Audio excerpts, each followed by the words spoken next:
Okay, so let's start with our discussion. So in Java, do you know what is difference between array list and linked list? In array list, what we can, if you want to insert data in array list and delete it from middle. So if we want to delete, modify and delete operation, so we should go for linked list. If we want to fetching data and all, so we should go for array list. In array list, what happens, it will store it has previous it has next node address and all. Okay. Um, so in array list, so if I want to use some concurrent function, concurrent related work, I need to do some multi-thread. I need to code in multi-threaded environment.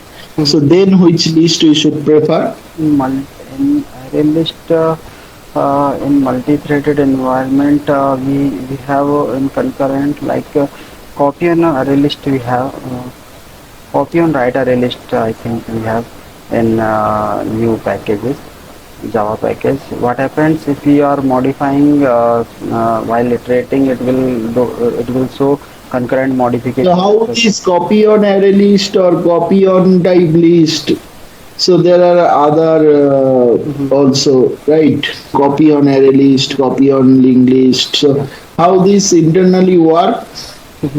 So it will works on it will not work on the current object. It will work on the copy of object. We can say it works on the clone. So we will be able to modify them. Okay. In HashMap, it works on the concurrent HashMap work it works on segments. So it will divide our HashMap into different segments. While reading, it won't lock, but in the case of writing, it lock that particular segment.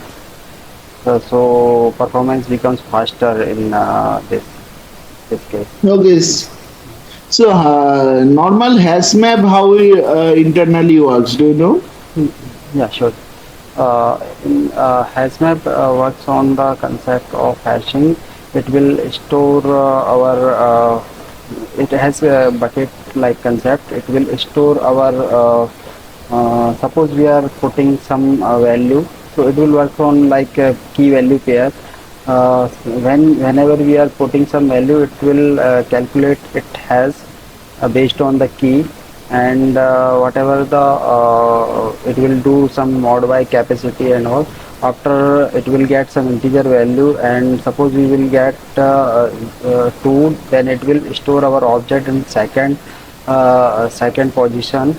Suppose a collision occur, then it will check whether objects are same or not. If it is same, then it will replace. Apart from that, if objects are not same, then it will append. It will work as a linked list. Uh, Sorry, can you come again? If objects are If objects are same, our key is same, then what happens? It will. okay, so how this key same or key is different? How? So suppose in I have one hash map and I want to do a put operation. Okay. So I will write something like map dot put, then some key and value, right? Okay. So here, what HashMap internally do? So when I execute this statement map dot put, what internally do? Suppose I provided one key object and another value object. So suppose is it custom object or predefined? If it is custom, then Yeah. So for example, it's a custom object. okay. So for custom object, what we need to do, we have to override hash code and equals method, and we have to write No, that. no, that is different. Overriding those things, I'm not asking. I'm asking what HashMap do internally. So when HashMap received one key, suppose object O, then HashMap what it checks or how it stored the value. So while we are putting the value in hash map, what happens? It will calculate it hash code first of all. So whatever the hash code it will receive, it will check the capacity of our hash map. Then it will do mode. Suppose our hash map has capacity of 16. So we whatever we do, we will do mode by 16. So we will get a number between 0 to 15. Suppose we get some number, so whatever the number we are receiving, it will put that object on that particular bucket index. Actually, meanwhile, it will also check. Suppose two hash code comes same like after calculating and all, we will receive suppose two. Then it will checks our object content or whatever we are writing in our equals method. So suppose if it equals, then it will not like it will replace that particular index, bucket index. Okay, so suppose, for example, I have one employee class. So in my employee class, I have so I am overriding the hash code method and returning integer one, and also overriding the equals method, and there I am returning false. So suppose I have 10 employee object for 10 different employee. Okay. So the employee class have employee name and ID. Those are different for each employee object. Now I want to store this employee object as a key of that hash map. It will work. Yeah, I think you are returning one constant value in hash code, and you are returning false. So yeah, I think it work, but performance degraded. I think actually, what happens if you are returning only one? So all the object will store at the first index. Okay. So so during fetching, so when I write like suppose I have 10 employee object which are stored in the map. Now I'll perform some get operation. So I'll write like map.get e5. E5 is for fifth number employee object. So then how it will return me the value or not? What do you think? So fetching, it will calculate as store and false. I think every time our equals method will return false. Actually, I'm not sure about the fetching. I think our hash code method will return one. Goes to first index and it will check for object. So it will always return false. I think it will not work in that case. Mm, so then I'll get some exception, right? Because no key will be matching. Yeah. Okay, so do you know any changes made in HashMap in Java 8 to overcome this performance related issue that we told? Performance, yeah, in concurrent hash map we have like it divides our hash map into different segments. So for In Java, it's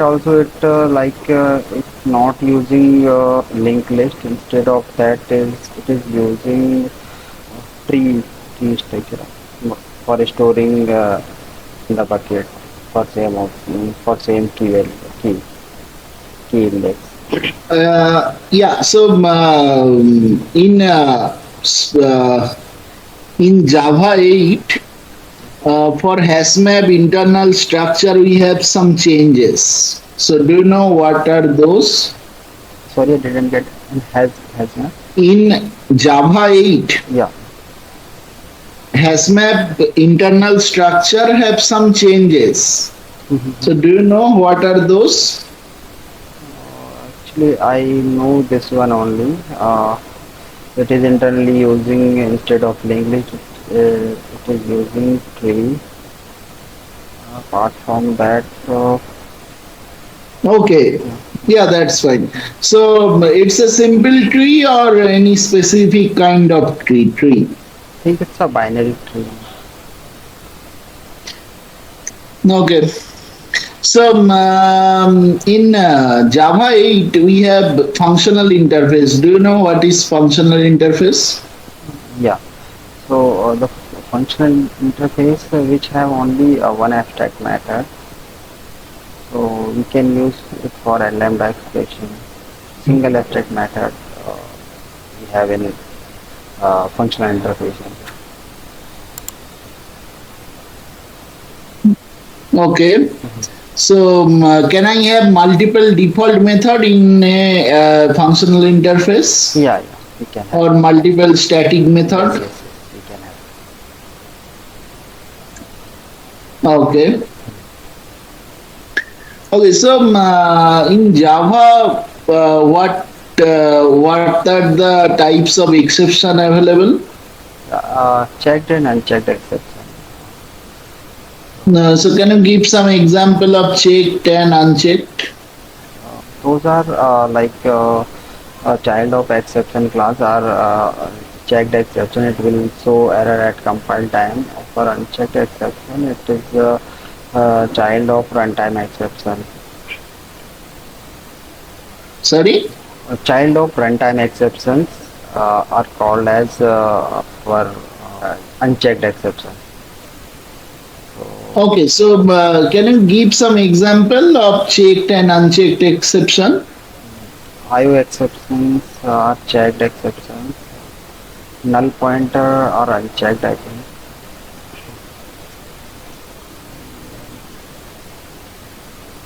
Actually, I forgot the hierarchy actually. Okay, that's fine. Okay, so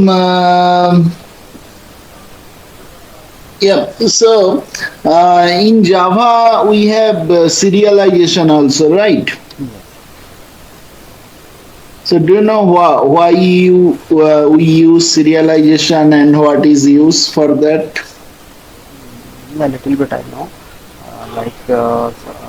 Suppose we have to transfer our object into byte of string, so we should use serialization. For that, we should implement we should uh, implement our serializable interface in our class.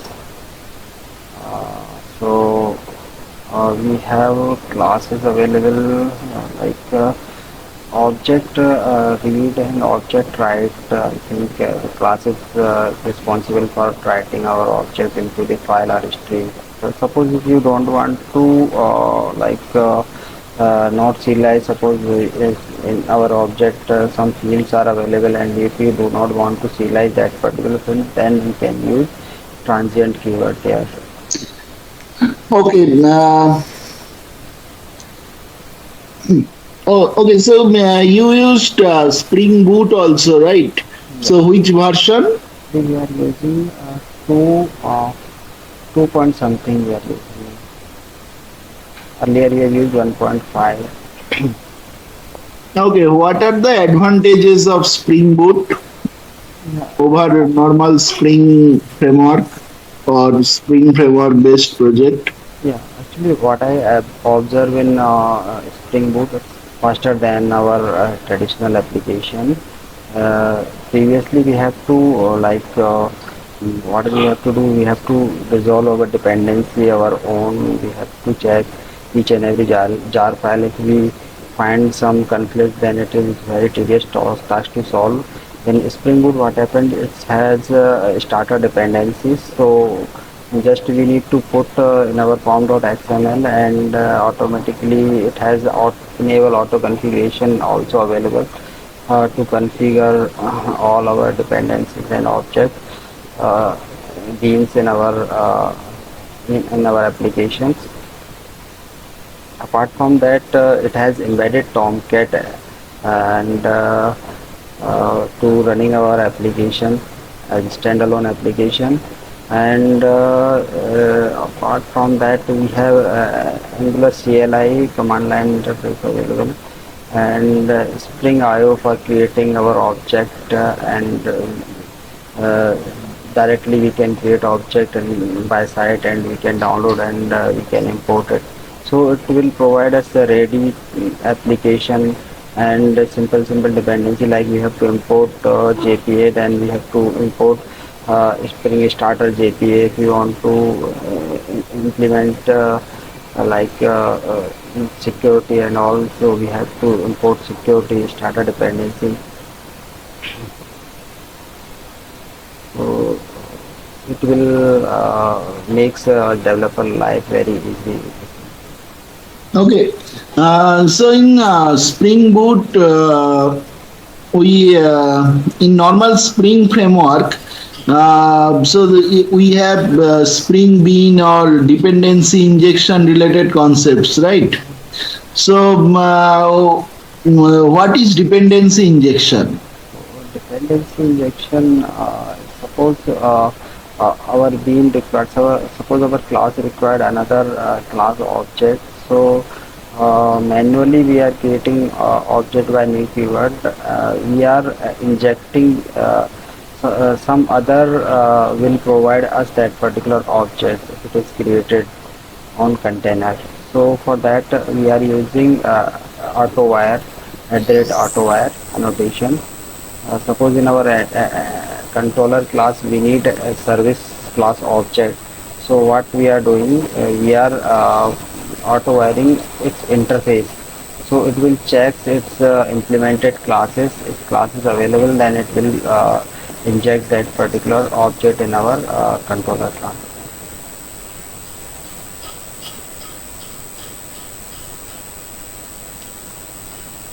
Okay. Spring Bean, what are the scopes available for a Spring Bean? Five available. Uh, First is singleton. By default, our bean is singleton. If we have not defined. Second is prototype. Third is request. Fourth is session, and fifth is global session. So total five are available. Okay, so when we should create singleton bean and when we should create prototype bean? Can you give some example? Suppose we need like single object, single instance across the application, then we should use singleton. If we required object change each and every time, suppose like in the case of time changing every time, we are holding time in our object. So suppose if we are returning singleton, it will not work. So in the case of that, we have used prototyping. So it will return new object every time.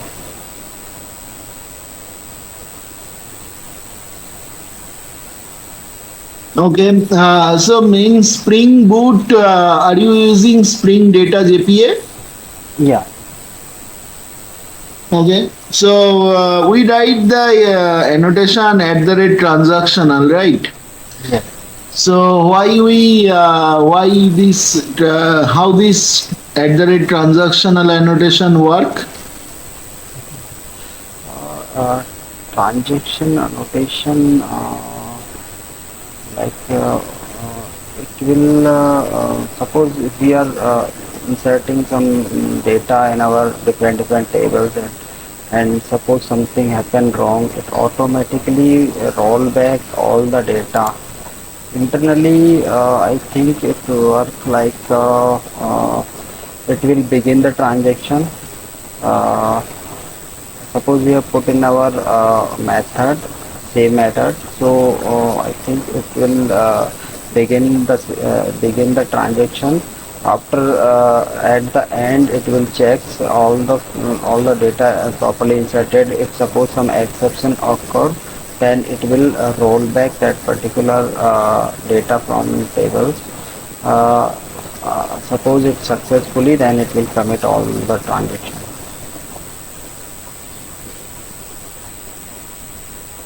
Okay, so I can there are propagation levels also available. So do you know what are the propagation levels available for transaction? Definition like rollback can define as a parameter in propagation. I think I have used, but not that much frequently. Okay. So in Spring framework we have Spring filters and also we have Spring interceptor. Do you know what is difference between these two? I think filters are our legacy servlet filters implementation, I think. And interceptors are improved of filters. So they have, I think, more functionality than the filters. These are works like suppose some request coming to us, and if we want to intercept that request data and all, we should use interceptor and all. And for request all for incoming request also we can use filter. Suppose in JWT we have some filters. Suppose while getting we have pre-filter. After processing we have post-filter. So it will filter our each and every request. Interceptor I used in our Spring application for intercepting our request. So we can check whether user is authorized or not. After authorization and authentication, we forward to their dashboard. Yeah, this okay, leave it. You you have used Spring framework which version? Spring framework like 3.x earlier I worked, 4.x currently I work. Okay. Okay, so suppose I have one REST service, and here my requirement is so I am returning some list of employee, and the service is fetching the data from database and then returning to UI. So I have one suppose microservice kind of application. So I have service there, and from front end maybe Angular. I am requesting and getting those list of employee. So here I every time I don't want to hit the database because these employee information do not change much. So in that case, what design approach I can go for? Is suppose we can cache the data if you don't want to move each and every time to database. So we can use caching. So I think Redis server we can use. Apart from that, EH cache in Hibernate and JPA we can configure. Second level cache we need to configure for it. Okay. Hmm. Okay, so in Spring Framework, we have Spring Cloud related packages for microservice. Did you work on those? Like which type of API Yeah, gateway? there are Spring Cloud related packages. So, Spring Cloud config server. So those things. In my previous organization, I worked on like API gateway, that is Joule API gateway. And, apart from Okay. that, cloud config server for configuration, all the properties file you can configure there. So common. Then we have authentication server, and for routing whatever request is coming, first it will land it up to the router, that is our Joule API gateway. After that, suppose we are forwarding it some authentication, or will go to the authentication server and will return, and then what we are doing, we are forwarding it to the respective, suppose we have to perform some fetching operation, so it will goes to that particular microservice and it will check that if suppose something happens wrong, then we designed a circuit breaker, that is our for fallback. We have fallback method we are writing. So for circuit breaker, what we use? uh, Name I forget, what we used Hystrix. Hystrix, yeah, Hystrix we are using. There we are writing fallback method. Okay. Okay. So in microservice architecture, so suppose I have one microservice architecture based project, and there I am seeing that. Yeah, there I am seeing that I need to call one microservice from another microservice, and I want to maintain that maintain the transaction also. Like if the first microservice is suppose I need to call three microservice, okay, Okay. in a row. So I will be calling asynchronously, and I want to maintain the transaction between those microservices. So what approach I can follow? Do you know? So that you want to manage transaction across all the microservices. So Yes. okay. Suppose one failed, then we have to roll back all. So in that case, we should go for a saga design pattern, I think. So So what is this saga design pattern? How it works? actually, I have not implemented, but I have studied for this. Uh, like we have two approach available in saga design pattern. Not able to actually recall that. So long back I developed, but we have not used transaction in our microservice.